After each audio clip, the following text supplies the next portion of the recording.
मित्रों नमस्कार। स्वागत है आपका हिमालनी टीवी यूट्यूब चैनल में। मैं हूं सच्चिदानंद मिश्र। मैं आगे बात करूं उससे पहले मैं यह बता देना उचित समझता हूं कि मैं सच्चिदानंद मिश्र नेपाल का नागरिक हूं। मेरे पास नेपाली नागरिकता है, इसलिए अगर कोई भी कमेंट करे तो मुझे भारतीय समझकर कमेंट नहीं करे। मैं नेपाल का नागरिक हूं और मैं नेपाल की बात करता हूं। मित्रों, एक बार फिर मैं आ रहा हूं प्रकृति लम्साल के केस पर। प्रकृति लम्साल के लाश पर जो राजनीति हो रही है, उस राजनीति के खिलाफ मैं दो शब्द आपके समक्ष रख रहा हूँ। वह बच्ची तो अब चली गई, वह चाहे सुसाइड करके गई हो चाहे जिस रूप से गई, वो बच्ची वापस नहीं आने वाली है। लेकिन आज देखा जा रहा है दोनों जगह, हमारे देश नेपाल में भी और भारत में भी, उसके लाश पर कुछ ग्रुप राजनीति कर रहे हैं और कुछ अपना आराम जबरदस्ती रख रहे हैं, जबकि अब बहुत सारी समस्या का समाधान हो गया है। लेकिन फिर भी बहुत लोगों के मुंह से कुछ जबरन आ रहा है कि भाई नेपाल सरकार पीछे क्यों हट गई, नेपाल सरकार को अपना विमान भेजना चाहिए बच्चों को लाने के लिए। तो इस तरह की बातें हो रही हैं। कुछ लोग कह रहे हैं कि सरकारी स्तर पर बात होनी चाहिए। महोदय, अब इससे ज़्यादा सरकारी स्तर पर क्या बात होगी, जबकि वहाँ के मुख्यमंत्री ने स्वयं आकर बात कर लिया है और नेपाल सरकार से भी बात हुई है, स्वयं हमारे परराष्ट्र मंत्री बात किए हैं, और उसके बाद जो कानूनी प्रक्रिया है वह आगे बढ़ गई है। लेकिन फिर भी एक बात बार बार उठता है कि हमारी सरकार कमज़ोर दिख रही है। दरअसल मैं सरकार को इस पर कोई आरोप नहीं लगाऊंगा, क्योंकि सरकार भी अपनी ओर से पूरा प्रयास की है। आइए मैं उस संबंध में कुछ जानकारी है उसको मैं आपके समक्ष रखता हूँ, जो कि हमारे लखनऊ से प्रेमचंद्र सिंह लिखते हैं और हमारे नेपाल के श्री कैलाश महतो का है। मैं कुछ चर्चा करूंगा और इसके बाद मैं एक घटना नेपाल की बताऊंगा और नेपाल की घटना आप लोगों के समक्ष रखूंगा कि उसमें क्या है और इसमें क्या है, तब फर्क आगे आ जाएगा। उड़ीसा के Kalinga institute of industrial technology KIIT में नेपाली छात्रा प्रकृति लम्साल की सुसाइड एक गंभीर आपराधिक मामला है, जिसने नेपाल और भारत दोनों देशों में चिंता और आक्रोश को जन्म दिया है। इस मामले में भारतीय पुलिस ने आरोपी श्री अद्विक श्रीवास्तव को गिरफ्तार कर लिया है, उससे पूछताछ की जा रही है और पुलिस जांच आगे बढ़ रही है। वो न्यायिक प्रक्रिया एक अनिवार्य हिस्सा है जिसके तहत ये केस आगे बढ़ रहा है। भारत सरकार ने भी नेपाली छात्रों की सुरक्षा और न्याय सुनिश्चित करने का आश्वासन दिया है। नेपाल में भारतीय दूतावास ने इस मामले में एक बयान जारी कर कहा कि भारतीय अधिकारी न्यायिक प्रक्रिया को निष्पक्ष और पारदर्शी तरीके से आगे बढ़ाने के लिए प्रतिबद्ध है।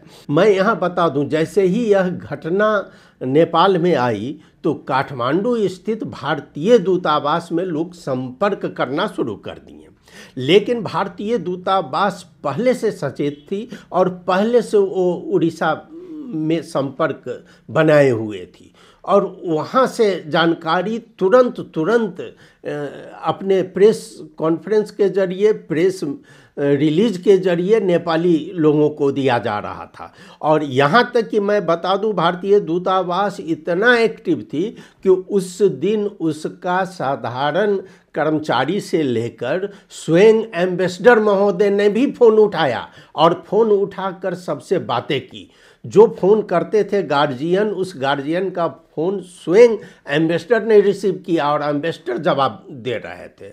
तो इस तरह, जो कि और दिन ज़्यादातर नहीं पाया जाता है, और इस तरह भारतीय दूतावास यहाँ एक्टिव थी और पूरी जानकारी यहाँ पर दे रही थी। यहाँ तक कि उड़ीसा में संपर्क करके वहाँ के अधिकारीगण से बात किया गया और तुरंत उसी दिन शाम से किट अपना वापस लेने लगा। नेपाल के विदेश मंत्री आरजू राणा देउबा से बातचीत के दौरान उड़ीसा सरकार के शिक्षा मंत्री सूर्यवंशी सूरज ने आश्वस्त किया कि उड़ीसा सरकार ने इस मामले को गंभीरता से लिया है और दिवंगत छात्रा प्रकृति लम्साल को न्याय दिलाने और दोषी को सजा दिलाने के लिए उड़ीसा सरकार ने पुलिस जांच के अतिरिक्त एक उच्च स्तरीय समिति का भी गठन किया है। उन्होंने यह भी आश्वासन दिया कि छात्रावास में नेपाली छात्रों की सुरक्षा और पढ़ाई फिर से शुरू करने के लिए व्यवस्था की गई है। उड़ीसा के मुख्यमंत्री मोहन चरण माझी ने भी इस मामले में हस्तक्षेप किया है और ये दोनों नेपाली अधिकारियों से बात करके उनकी सारी बातें सुनी है और न्यायिक प्रक्रिया को आगे बढ़ा दिया है। उसने पूरा आश्वासन दे रखा है सरकारी स्तर पर, और यह सरकारी स्तर पर उड़ीसा सरकार ही देगी और दूसरे जगह की सरकार नहीं, जिसको कि नेपाल से बात हो गई। आज ही रात में कल हमारे विदेश मंत्री आरजू राणा कतार से वापस आए हैं और वापस आते ही उन्होंने एक बयान जारी किया है कि हमने बात कर ली है और अब नेपाली छात्र वहाँ लौट रहे हैं और पूरी गारंटी की बात हो चुकी है, ये आरजू राणा का कहना है। नेपाल भारत का ऐतिहासिक, सांस्कृतिक और सामाजिक संबंध को देखते हुए नेपाल की सामाजिक संस्थाओं, छात्र संगठनों और सिविल सोसाइटी को इस मामले में भावनात्मक और व्यावहारिक दृष्टिकोण अपनाने की ज़रूरत है, जिससे कि दोनों देशों के बीच द्विपक्षीय संबंध प्रभावित न हो। इस मामले को कानून के दायरे में रहकर सुलझाने की दिशा में सभी संबंध पक्षों को काम करना चाहिए और इस मुद्दे को राजनीतिक रंग देने से सभी को बचना चाहिए। भारत की सरकार वह कानून और न्याय व्यवस्था में विश्वास तो करना ही पड़ेगा। दिवंगत छात्रा प्रकृति लम्साल और उसके परिवार को न्याय जरूर मिलेगा। अब आइए कुछ, जहाँ तक नेपाल के राजनीतिक पार्टी और उसके विद्यार्थी संगठनों द्वारा भारत विरोधी कार्यक्रम, आंदोलन या हंगामा करवाए जा रहे हैं, वह हारे हुए बिल्ली का रूप है। यह कैलाश महतो ने लिखा है अपना आर्टिकल में। उस पार्टी को अगर देश, जनता, विद्यार्थी और उसके शिक्षा भविष्य को कोई प्रेम, लगाव और जिम्मेदारीपन का बोध नहीं दिखता है तो उन्हें अपने ही देश में रोजगार, व्यवसाय, नौकरी और शिक्षा देने की व्यवस्था क्यों नहीं की जाए? क्यों नेपाली विद्यार्थी कामदार दुनिया के अन्य मुल्कों के धरती पर मरने को बाध्य हैं? हर एक दिन दर्जनों के संख्या में मृत नेपाली शरीर बक्से में नेपाल एयरपोर्ट पर आता है। अब बताइए, शिक्षा मंत्रालय ने जाने अनजाने में सीधा निर्णय लिया और उसने निर्णय नहीं लिया बल्कि उसने धमकी दिया कि हम एनओसी बंद कर देंगे। ठीक है, एनओसी तो बंद कर देंगे, लेकिन उसके बाद क्या करेंगे? हम अरब भेजेंगे, वहाँ भेजेंगे। उसने कोई समाधान नहीं बताया और वो एक ही बार एनओसी बंद करने की बात कर दी। और इसमें ये जो है सो बकवास के सिवा और कुछ नहीं। हाँ, दुख सभी को है। अगर नेपाल के किसी राजनीतिक दल, नेता, नेतृत्व या सरकार में थोड़ा भी देश और जनता के लिए गम और संवेदना है तो आज भी भ्रष्टाचार और गलत धंधे, कमीशन खोरी छोड़कर भ्रष्टाचार के थोड़े थोड़े पैसे भी देश जनता हित में लगा दे तो देश का कायाकल्प बदल सकता है।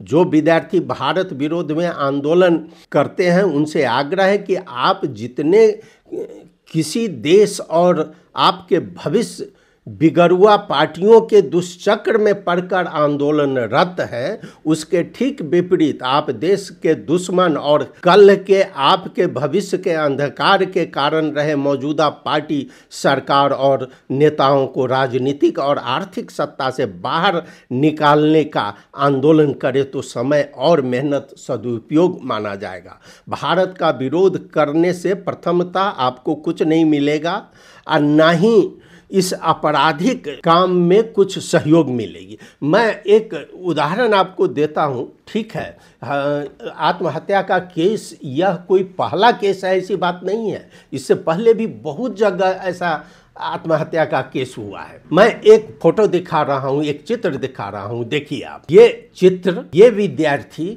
इसका नाम है अभिजीत कुमार। यह अभिजीत कुमार धरान बीपी कोराला इंस्टीट्यूट में अंतिम वर्ष मेडिकल के छात्र था।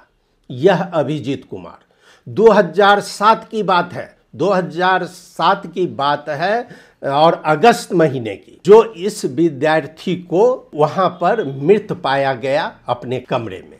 उसके कमरे में एक सुसाइड नोट भी था।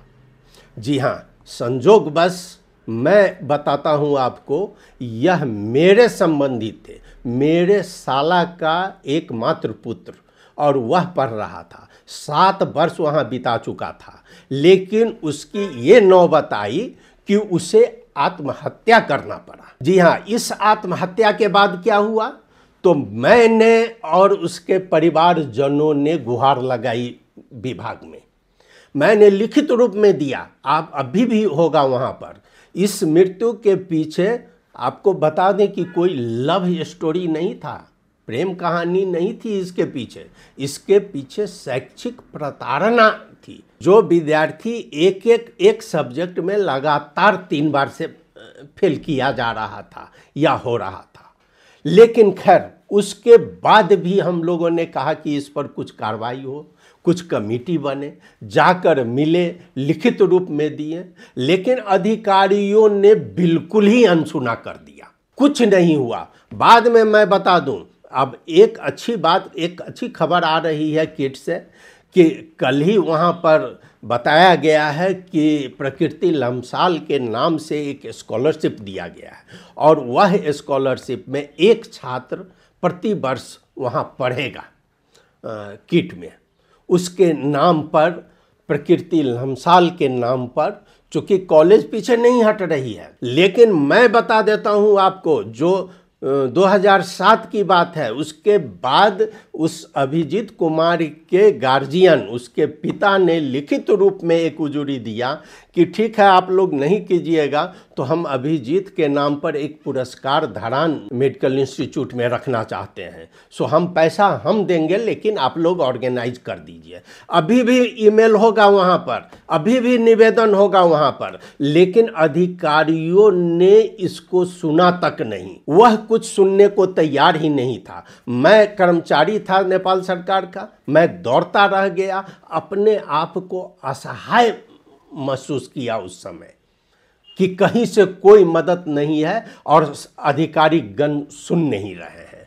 अंत में मैंने उस बच्चे के माता पिता से माफ़ी मांग लिया कि मैं नेपाल में होकर भी आपको ये मदद नहीं कर पा रहा हूँ। चलिए, आज एक अच्छी खबर नेपालियों को सुनने के लिए मिला है कि प्रकृति लम्साल के नाम पर वहाँ एक स्कॉलरशिप दिया गया है। सवाल यह नहीं है कि प्रकृति लम्साल के नाम पर वह एक अकेली व्यक्ति है, सुसाइड का, ऐसी बात नहीं है।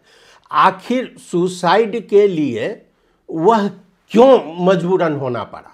आज जो उसके छात्र हैं, उसके साथी हैं, वो सभी कह रहे हैं कि उसका अफेयर था या उसका कुछ कहीं चल रहा था, और उसके लिए ये मित्रगण उस दिन कहाँ थे? ये उसके गार्जियन को क्यों नहीं खबर किए जो इस बच्ची का ऐसा चल रहा है? देखिए, बच्चा सबके लिए अपना बच्चा बहुत प्यारा होता है, लेकिन कभी कभी अपना से अलग होकर भी सोचना पड़ता है।